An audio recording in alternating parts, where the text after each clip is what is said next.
उत्तर प्रदेश में विधानसभा चुनाव होने में अभी करीब 7 महीने का वक्त बाकी है, लेकिन सियासी बिसात अभी से बिछनी अब शुरू हो चुकी है। और इस बार यूपी के दंगल में असदुद्दीन ओवैसी की एंट्री ने सपा और कांग्रेस के खेमे में खलबली भी मचा दी है। ओवैसी ने मिशन यूपी 2027 का आगाज करते हुए सीधे पश्चिमी यूपी और रोहिलखंड को अपना निशाना बना है। ओवैसी का यह दांव सपा कांग्रेस के मुस्लिम वोट बैंक में बड़ी सेंध लगा सकता है। ओवैसी की पार्टी AIMIM ने अपनी पूरी ताकत अब झोंक दी है। देखिए आप।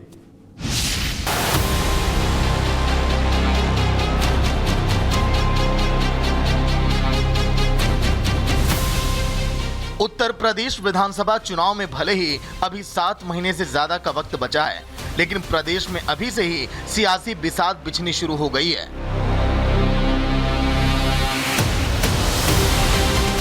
बीजेपी जहां अपनी जमीन और मजबूत करने में जुटी है, तो वहीं समाजवादी पार्टी और कांग्रेस भी मिलकर रणनीतियां बनाने में लगी हैं। 2027 के विधानसभा चुनाव में 2024 लोकसभा चुनाव जैसा परफॉर्मेंस रिपीट करने के लिए इंडी गठबंधन पूरी ताकत से लगा है। लेकिन इस बीच असदुद्दीन ओवैसी की यूपी में एंट्री ने एक बार फिर सबका समीकरण हिला दिया है। यूपी में ओवैसी का फैक्टर कितना चलेगा, ये तो चुनाव के परिणाम ही बताएंगे, लेकिन ओवैसी के आने से विपक्षी दलों की धड़कनें जरूर बढ़ गई हैं। यूपी के सहारनपुर से ओवैसी ने अपने यूपी मिशन की शुरुआत की है। अपने मिशन से ओवैसी ने स्पष्ट कर दिया कि उनकी पार्टी AIMIM यूपी में पूरी मजबूती के साथ चुनाव लड़ेगी। ओवैसी को लेकर ये सवाल नहीं है कि उनकी पार्टी यूपी में कितनी सीटों पर जीत दर्ज करेगी। बड़ा सवाल यह है कि अगर उनकी पार्टी मजबूती से ग्राउंड पर उतरती है तो सबसे ज्यादा वोट किस पार्टी के कटेंगे, किस पार्टी का समीकरण बदलेगा, किसकी सीटों पर ज्यादा असर पड़ेगा। मुस्लिम वोट कटा तो इंडी गठबंधन की मुश्किलें बढ़ेंगी। क्या बिहार की तरह विपक्ष का सूपड़ा साफ हो जाएगा? बहरहाल ओवैसी का पूरा फोकस यूपी में मुस्लिम बाहुल सीटों पर है। जैसे बिहार में ओवैसी की पार्टी ने मुस्लिम बाहुल सीटों पर चुनाव लड़के महागठबंधन का खेल बिगाड़ दिया था, यूपी में भी उनकी पार्टी इस तरह का बड़ा खेल करने की ताकत रखती है। उत्तर प्रदेश में करीब 100 सीटें ऐसी हैं जहां मुस्लिम वोट निर्णायक है। इसमें करीब 70 सीटें तो ऐसी हैं जहां मुसलमान जीत और हार का अंतर सीधे सीधे तय करते हैं। 2027 में मुसलमानों का बड़ा तबका अगर ओवैसी की पार्टी की तरफ शिफ्ट होता है तो जाहिर है कि इससे महागठबंधन को बड़ा झटका लगेगा और इसका सीधा फायदा बीजेपी अलायंस को होगा। हालांकि देखने वाली बात होगी कि आखिरी वक्त में मुसलमान क्या फैसला करता है। Bureau report, Republic Bharat.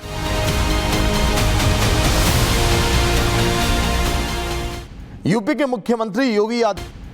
मुख्यमंत्री योगी आदित्यनाथ ने संभल की धरती से विरोधियों के खिलाफ एक ऐसा चक्रव्यूह रच दिया जिसकी गूंज अब लखनऊ से लेकर दिल्ली तक अब सुनाई दे रही है। संभल जो कभी हिंसा और अवैध कब्जों की खबरों से सुलग उठा था, आज उसी संभल को पौराणिक और सांस्कृतिक मानचित्र पर चमकाने के लिए सीएम योगी ने बड़ी सौगात दी है और विरोधियों पर भी जमकर हमला बोला। देखिए आप।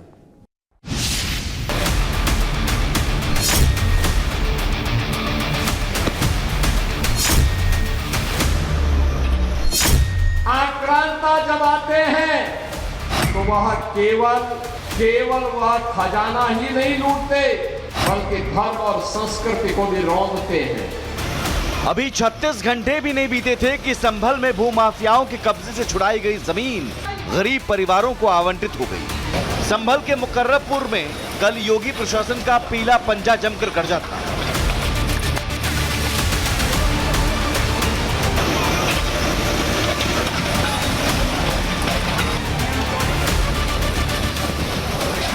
मुकर्रबपुर गांव में अवैध मजार और इमाम बाड़ा को ध्वस्त कर 375 वर्ग गज से ज्यादा सरकारी जमीन मुक्त कराई गई। आज योगी खुद संभल पहुंचे और नए संभल की नींव रखी। 10,000 एकड़ लैंड खाली हुई है और मैंने कहा था यहाँ के गरीबों में बांटो, दलितों में बांटो, वंचितों को बांटो, पिछड़ी जाति के लोगों को जमीन दो। उन्हें घोषित माफिया घोषित करो। इन्होंने लैंड रिकॉर्ड में, राजस्व रिकॉर्ड में भी नाम समाप्त कर दे और कहीं कोई साक्ष्य न रहे, इसके लिए इन्होंने चाहे कांग्रेस की सरकार रही हो, चाहे समाजवादी पार्टी की सरकार रही हो, लैंड रिकॉर्ड को भी इन्होंने नष्ट कर दिया। ये लोग रिकॉर्ड नष्ट कर सकते हैं, सत्य को नष्ट नहीं कर सकते, और सत्य अंततः अपना स्वरूप दिखाता ही है। जो जमीन कब्जाधारियों से छुड़ाई गई है उसमें से 120 मीटर जमीन मुकर्रबपुर गांव के ही 10 परिवारों को दे दी गई है। जमीन पर जरूरतमंद खुश नजर आए। सर, माननीय मुख्यमंत्री जी के लिए हमें बहुत खुशी हुई, जो हमारे साथ में मतलब अपना परिवार समझ के हमें जो है आवास के लिए पट्टा आवंटन किया। उन्होंने बहुत अच्छा किया गरीब आदमियों के लिए। योगी जी को बहुत बहुत धन्यवाद, जो हमें पट्टा मिल गया। ऐसे रह गए थे साहब अपने की झोंपड़ी डाल के। हमें धन्यवाद करते हैं मोदी जी को, आप रहने दो, सुविधा दे रहे, बहुत बढ़िया कर रहे हो आप। खुश हैं आप? हाँ, हम खुश हैं। जमीन के पट्टे आवंटित करने गए सीएम योगी ने संभल की धार्मिक विरासत, विकास और कानून व्यवस्था पर जोर देते हुए सपा कांग्रेस पर तीखे हमले की। सीएम योगी ने कहा, संभल अब दंगे कर्फ्यू से मुक्त होकर विकास की राह पर है। पहले सपा के समय दंगे होते थे, कांग्रेस के समय दंगे होते थे, और संभल से ज्यादा दंगों के इस कुख्यात इतिहास को कौन जानता है? कौन नहीं, कौन जानता है? 500 वर्ष पहले जो पाप हुआ था, कुछ को जबरदस्ती धर्मांतरण कर दिया गया, कुछ लोगों को मारा गया, तीर्थों को नष्ट किया गया, पवित्र किया गया। लेकिन अब प्रधानमंत्री मोदी जी के नेतृत्व में डबल इंजन की भारतीय जनता पार्टी की सरकार है। अब तो संभल में 68 तीर्थों के पुनरुद्धार का काम भी शुरू हुआ है। 19 कूपों के पुनर्जीवित करने का काम भी प्रारंभ हुआ है, और 24 कोसी परिक्रमा के कार्य के लिए भी हम लोगों ने धनराशि स्वीकृत करके उसको आगे बढ़ा दिया है, उसको भी आगे बढ़ा दिया है। अब कोई इन 68 तीर्थों पर कब्जा नहीं कर पाएगा। इन कूपों के अस्तित्व के साथ कोई खिलवाड़ नहीं कर पाएगा। सीएम योगी ने संभल को 569 करोड़ की लागत की 66 विकास परियोजनाओं की सौगात दी, तो अमरोहा में भी 207 करोड़ से ज्यादा की 43 विकास परियोजनाओं का लोकार्पण और शिलान्यास किया गया। सीएम योगी ने कहा, नया उत्तर प्रदेश आज आस्था के साथ साथ सुरक्षा, सुशासन और समृद्धि का सशक्त मॉडल बनकर उभरा है। क्या 17 के पहले कोई संभल का नाम लेने की हिम्मत करता था? तब तो एक तुर्क आकर के यहां पे अपमानित करता था, और यहां के देसी मुसलमानों को भी अपमानित करता था। अपनी टोपी को अपनी आंख में लगा करके उनको चिढ़ाने का काम करता था। अपने को बाबर का वंशज कह करके लगातार यहां के लोगों को, भारत और भारतीयों को अपमानित करने का काम करता था। लेकिन अब तुर्क की तुर्कई नहीं चलेगी, अब नहीं चल सकती है। अब तो संबल में वही होगा जो हरिहर मंदिर का आदेश होगा। सीएम योगी ने भगवान विष्णु के 10वें अवतार भगवान कल्की की पावन भूमि और हरिहर धाम को नमन करते हुए गणपति की 145 फीट और भगवान राम की 51 फीट प्रतिमा का अनावरण भी किया। श्री हरि विष्णु की इस पावन धरा को विदेशी आक्रांताओं ने अपवित्र किया था। आक्रांता जब आते हैं तो वह केवल वह खजाना ही नहीं लूटते, बल्कि धर्म और संस्कृति को भी रौंदते हैं। सीएम योगी ने एक बार फिर साफ कर दिया कि यूपी में जीरो टॉलरेंस नीति है, इसलिए कोई कब्जाधारी भूमाफिया हो या फिर बेटियों की सुरक्षा में सेंध लगाने वाला अपराधी, इन सभी की दो ही जगह है, एक जेल और दूसरा जहन्नुम। Bureau report, Republic Bharat. Paschim Bangal की राजनीति में आज एक ऐसी तस्वीर सामने आई जिसने राज्य की बदली हुई सियासत की दिशा को फिर अब चर्चाओं में ला दिया। कभी सत्ता के सबसे ताकतवर नेता माने जाने वाले अभिषेक बनर्जी के कार्यालय पर बुलडोजर अब चल चुका है। प्रशासन का दावा है कि कार्रवाई अवैध निर्माण के खिलाफ की गई, लेकिन आज प्रदेश का माहौल बहुत गर्म रहा और वार पलटवार का दौर भी चला। रिपोर्ट आप देखिए।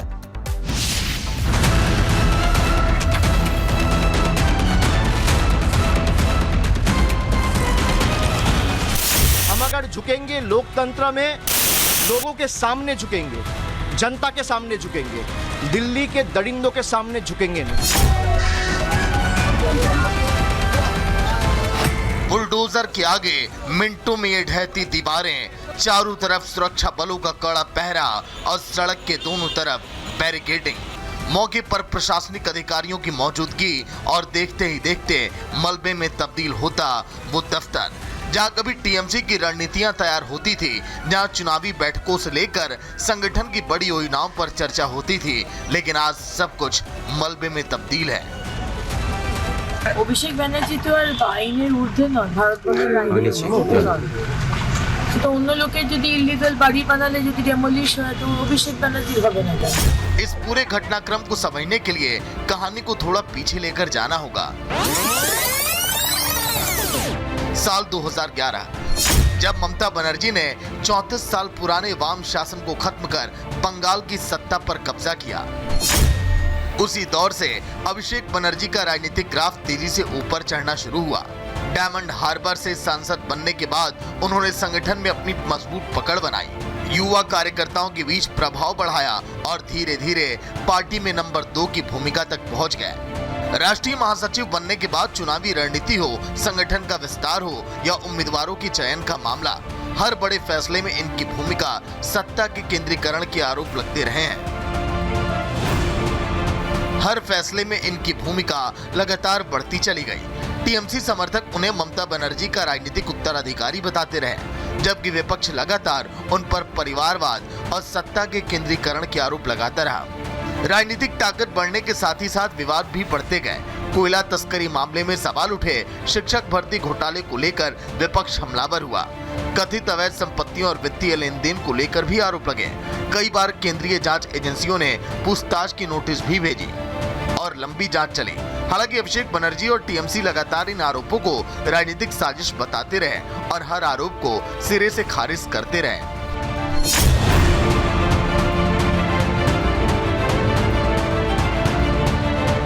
फिर आया 2026 का विधानसभा चुनाव। बंगाल की राजनीति में बड़ा बदलाव हुआ। टीएमसी सत्ता से बाहर हो गई और राज्य में बीजेपी की सरकार बनने के साथ ही प्रशासनिक प्राथमिकताएं भी बदल गई। नई सरकार ने अवैध निर्माणों के खिलाफ अभियान शुरू किया। कई जगह नोटिस जारी हुए, पुराने निर्माणों की फाइलें दोबारा खोली गई और इसी कड़ी में आमतला स्थित इस कार्यालय को भी नोटिस मिला। प्रशासन का दावा है कि कानूनी प्रक्रिया पूरी होने के बाद ही शनिवार को बुलडोजर चलाया गया, लेकिन टीएमसी का कहना है कि अगर कानून सबके लिए बराबर है तो कार्रवाई सिर्फ विपक्षी नेताओं की संपत्तियों पर ही क्यों दिखाई दे रही है। इस कार्रवाई के बाद बंगाल की राजनीति में आरोप प्रत्यारोप का दौर भी तेज हो गया। टीएमसी इसे लोकतंत्र पर हमला बता रही है। पार्टी नेताओं का कहना है कि राजनीतिक विरोधियों की आवाज दबाने के लिए सरकारी मशीनरी का इस्तेमाल किया जा रहा है। वहीं सरकार का साफ कहना है कि कानून किसी व्यक्ति या दल को देखकर काम नहीं करता। अवैध निर्माण चाहे किसी का भी हो, कार्रवाई होगी।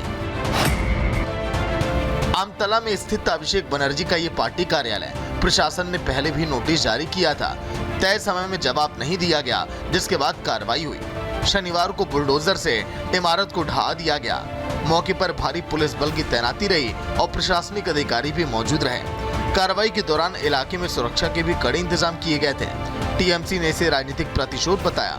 प्रशासन ने कहा कि अवैध निर्माण पर कानून के तहत कार्रवाई की गई। एक समय था जिस अभिषेक बनर्जी को बंगाल की सत्ता का सबसे ताकतवर उत्तराधिकारी माना जाता था, आज उनके ठिकानों पर बुलडोजर चल रहा है। आमतला में चला ये बुलडोजर सिर्फ एक इमारत पर कार्रवाई नहीं है, बल्कि बंगाल की बदली हुई राजनीतिक तस्वीर का प्रतीक भी बन गया। बंगाल की राजनीति में सत्ता बदलने के बाद ये सिर्फ एक बुलडोजर कार्रवाई नहीं है, बल्कि बदलते राजनीतिक दौर की सबसे बड़ी तस्वीर आप समझिए।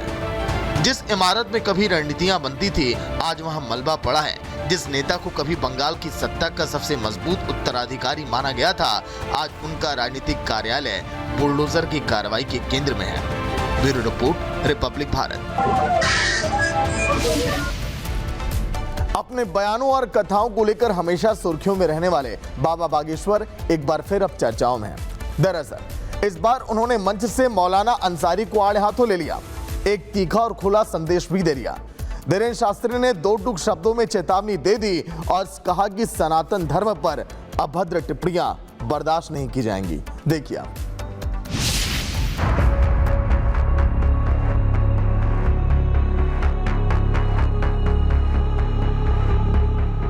तुम अपने बाप को बाप नहीं कह रहे, बेटा ये तुम्हारी भूल है। जी और श्री कृष्ण जी, हो सकता है 1,24,000 पैगंबरों में से एक हो। कृष्ण जी भी 5 वक्त की नमाज पढ़ा करते थे। अपने बयान से देश की राजनीति और धार्मिक गलियारों में हलचल मचाने वाले बागेश्वर बाबा ने एक बार फिर हुंकार भरी है। इस बार धीरेन्द्र कृष्ण शास्त्री का गुस्सा 7वें आसमान पर है और उनके निशाने पर है मौलाना अंसारी। एक मौलाना हुए, अभी हैं जर्जिस अंसारी। उन्होंने बयान दिया कि भगवान कृष्ण नमाज पढ़ते थे। 5 अटरी के बरे नक्कटा। इस भारत का जन्मा हुआ प्रत्येक व्यक्ति हिंदू है और तुम भी हिंदू हो। तुम अपने बाप को बाप नहीं कह रहे, बेटा ये तुम्हारी भूल है। बाबा यही नहीं रुके, उन्होंने साफ शब्दों में चेतावनी दी, सनातन धर्म के खिलाफ बयानबाजी अब बर्दाश्त नहीं की जाएगी। अगर सनातन पर टिप्पणी बंद नहीं हुई तो विरोधियों के घर के बाहर ही डेरा डाल देंगे और उनके घर के बाहर भगवत गीता का पाठ किया जाएगा। भारत में जो भी जन्म लेगा वो हिंदू ही कहलाएगा। और हम भारत के खासकर इन अंसारी जी को मैसेज दे रहे, अंसारी जी घर वापसी कर लो, सही मौका है, यही मौका है। हाँ, और लौट कर ऐसी बात बोलना नहीं, वरना तुम्हारे दरवाजे पर ही हम भगवत गीता पाठ करेंगे। दरअसल विवादास्पद टिप्पणियों के लिए चर्चित मौलाना जर्जिस ने भगवान कृष्ण को नमाजी बताया था। कृष्ण जी भी 5 वक्त की नमाज पढ़ा करते थे। जर्जिस के इस विवादित टिप्पणी के बाद पूरे देश में जुबानी जंग तेज हो गई है। एक पक्ष मौलाना जर्जिस के पक्ष में उतरा है तो दूसरा पक्ष मौलाना जर्जिस का विरोध कर रहा है। मुसलमानों का, स्कॉलर्स का यह भी मानना है कि श्री रामचंद्र जी और श्री कृष्ण जी हो सकता है 1,24,000 पैगंबरों में से एक हो। इतने बरस गुजरने के बाद बहुत सी चीजें डिस्टॉर्ट हो जाती हैं। ये शायद मौलाना भूल गए होंगे कि सनातन हिंदू धर्म का प्रवास कितना लंबा है, कितना विशाल है। और ये मौलाना के बाप दादा भी पहले हिंदू ही थे। इस भूमि पे जन्म लिया हुआ हर एक व्यक्ति ये महादेव का भक्त है। ये एक हिंदू अक्सर ये देखा गया है कि कुछ कट्टरपंथी तत्व या विवादित चेहरे केवल सस्ती लोकप्रियता, टीआरपी या राजनीतिक ध्रुवीकरण के लिए ऐसे भड़काऊ बयान देते हैं। अभिव्यक्ति की स्वतंत्रता कभी भी अपमान करने का लाइसेंस नहीं हो सकती और हर धर्म की आस्था का सम्मान होना ही देश की अखंडता की पहली शर्त है। सवाल बड़ा है और इसका जवाब देश का हर सनातनी चाहता है। अभिव्यक्ति की आजादी के नाम पर किसी की गहरी आस्था को ठेस पहुंचाना न तो जायज ठहराया जा सकता है और न ही इसे लंबे समय तक बर्दाश्त किया जा सकता है। अब वक्त आ गया है कानून ऐसे नफरती बयानों पर इतनी कड़ाई से चोट करे कि कोई भी किसी की आस्था से खिलवाड़ करने की हिम्मत न कर सके। देखना यह होगा कि इस बार कानून का डंडा कितनी तेजी से चलता है। Bureau report, Republic Bharat. UP के मेरठ से एक ऐसा खौफनाक और रोंगटे खड़े कर देने वाला खुलासा हुआ जहां पर एक बेवफा पत्नी ने अपने ही पति को रास्ते से हटाने के लिए साजिश रच डाली। ऐसी साजिश के उसे सुनकर कानून के रखवाले भी सन्न रह गए। पहले पति को दूध में नींद की गोलियां दी गई। जब वो बेसुध हो गया तो उसके बिस्तर पर काल बनकर रेंगता हुआ एक जहरीला सांप छोड़ दिया गया। विश्वासघात, अवैध संबंध और खौफनाक कत्ल की यह दास्तान हस्तिनापुर की है। देखिए।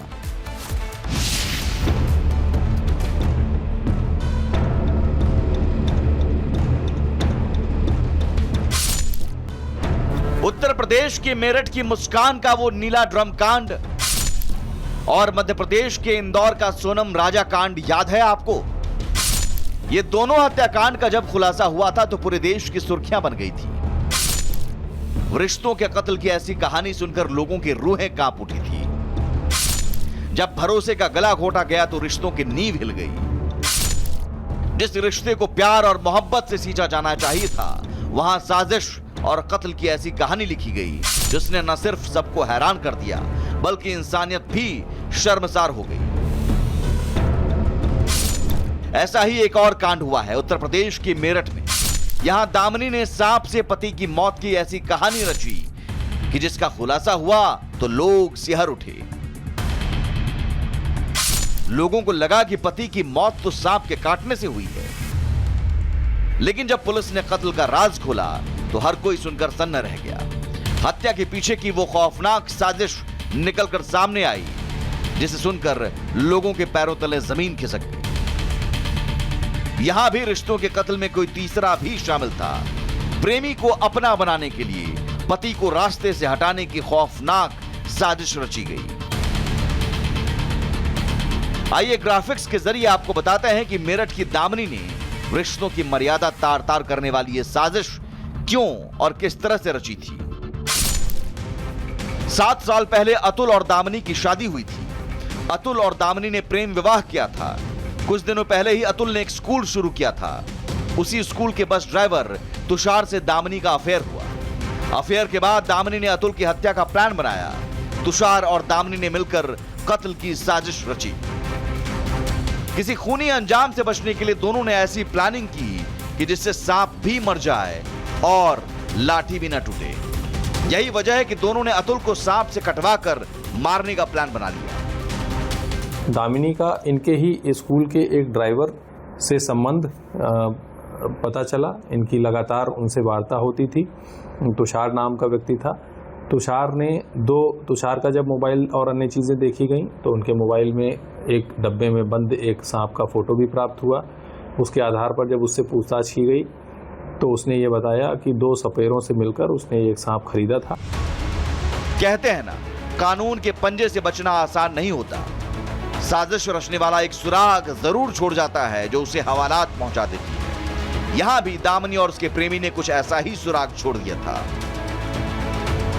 आगे आपको बताएंगे कि पुलिस कैसे इस तह तक पहुंची, लेकिन पहले मर्डर की कहानी बताते हैं कि पूरा प्लान बनाने के बाद दामिनी और तुषार ने कैसे इसे अंजाम दिया। दामिनी और उसके प्रेमी तुषार ने सपेरों की मदद ली। दामिनी ने रात में अतुल को दूध में नींद की गोलियां दी। दामिनी अतुल के सोने का इंतजार कर रही थी। अतुल के सोते ही दामिनी बिस्तर से उठी। दामिनी बच्चों को लेकर दूसरे कमरे में चली गई। इसके बाद वहां सांप छोड़ दिया गया। सांप के काटने से अतुल की मौत हो गई। अगले दिन सुबह 6 बजे दामिनी चाय लेकर आई। पति की मौत के बाद दामिनी ने चिल्लाना शुरू किया। सांप के काटने से मौत हो जाने के बाद परिवार को इसकी जानकारी दी गई। सांप को देख ग्रामीणों ने चारपाई पर ही उसे मार दिया, लेकिन परिवार के लोगों को शक हुआ। तब जाकर इसकी जानकारी पुलिस को दी गई। पुलिस ने जांच की तो पाया कि जो सांप कटवाने के लिए छोड़ा गया था वो करैत था। पूरे हालात और हर एंगल से जांच की गई। तब पुलिस को थोड़ा शक हुआ। इसके बाद पुलिस ने दामिनी और उसके आशिक से कड़ाई से पूछताछ की तो दोनों ने सच उगल दिया। थाना हस्तिनापुर पर यह सूचना प्राप्त हुई कि अतुल पवार पुत्र श्री अजब सिंह की संदिग्ध परिस्थितियों में मृत्यु हो गई है और उनके बिस्तर से एक सांप मिला है। तो वहां पर तत्काल थाना पुलिस और सीओ मवाना पहुंचे। जो देखा गया तो परिजनों द्वारा ये बताया जा रहा था, विशेषकर पत्नी द्वारा, कि सांप के डसने से ही इनकी मृत्यु हुई है और पुलिस को सूचना देने से पहले ये उनको अस्पताल भी लेकर गए थे। परंतु जिस प्रकार की परिस्थितियां थी और जो सांप का व्यवहार होता है उस जानवर का कि वो बड़ा शाई होता है, उसको लेकर कुछ चीज़ें मैच नहीं खा रही थी कि वो क्यों बिस्तर में इनकी चादर के अंदर आकर उनको काटेगा। बताया गया कि हत्या की साजिश लंबे समय से चल रही थी। पहले भी कार से टक्कर मरवाकर अतुल की हत्या की साजिश रची गई थी, लेकिन तब दोनों इसमें सफल नहीं हो सके थे। अब इस खौफनाक कहानी से साफ है कि भरोसे के रिश्ते में धोखे का खंजर छिपा था। ये सिर्फ एक कत्ल नहीं, भरोसे और रिश्तों की हत्या की वो कहानी है जिसने इंसानियत को एक बार फिर तार तार कर दिया है। Bureau report, Republic Bharat. तो देखा आपने, देश भर में लगातार इस तरह की कई घटनाओं ने इंसानियत को झकझोर कर रख दिया है। रिश्तों पर से उठता भरोसा और इस तरह की हत्याएं वाकई में समाज पर सवाल खड़े करती हैं। आज के लिए इतना ही। नमस्कार।